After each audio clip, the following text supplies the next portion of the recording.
వసంత నవరాత్రులు అయిన ఈ లలిత నవరాత్రులలో రెండవ రోజు మనం ఆ వేదమాత గాయత్రీదేవిని ఎందుకు కొలుస్తామో ఈరోజు పూజ రహస్యాలేందో తెలుసుకుందాం. దేవి భాగవతం ప్రకారం గాయత్రీదేవి సర్వవేదమయి, అంటే మన 4 వేదాలు ఈ తల్లి నుండే ఉద్భవించాయి. అమ్మవారు ఇక్కడ పంచముఖాలతో దర్శనమిస్తారు. ఈ 5 ముఖాలు మన శరీరంలోని పంచ ప్రాణాలకు మరియు పంచభూతాలకు సంకేతం. మన బుద్ధిని ప్రేరేపించి సరైన నిర్ణయాలు తీసుకునేలా చేసే జ్ఞాన జ్యోతి ఈమె. లలితా పరమేశ్వరి యొక్క జ్ఞాన శక్తి రూపమే ఈ గాయత్రీదేవి. ఈ ప్రపంచంలో అన్ని మంత్రాలకు తల్లి లాంటి మంత్రం గాయత్రి మంత్రం. అందుకే గాయత్రి మంత్రాన్ని మించిన మంత్రం లేదు అని మన పురాణాలు చెప్తున్నాయి. ఈరోజు లలితా పరమేశ్వరి దేవిని గాయత్రీదేవిగా ఆరాధించడం వల్ల మనకు మానసికమైన ప్రశాంతత మరియు అద్భుతమైన జ్ఞాపక శక్తి లభిస్తాయి.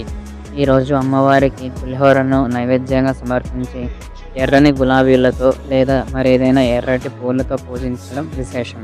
ఈరోజు గాయత్రి అష్టోత్తరం చదువుకోవడం, అలానే ఉపదేశం ఉన్నవారు గాయత్రి మంత్రం వీలైనన్నిసార్లు చదువుకోవడం చాలా శ్రేష్టం.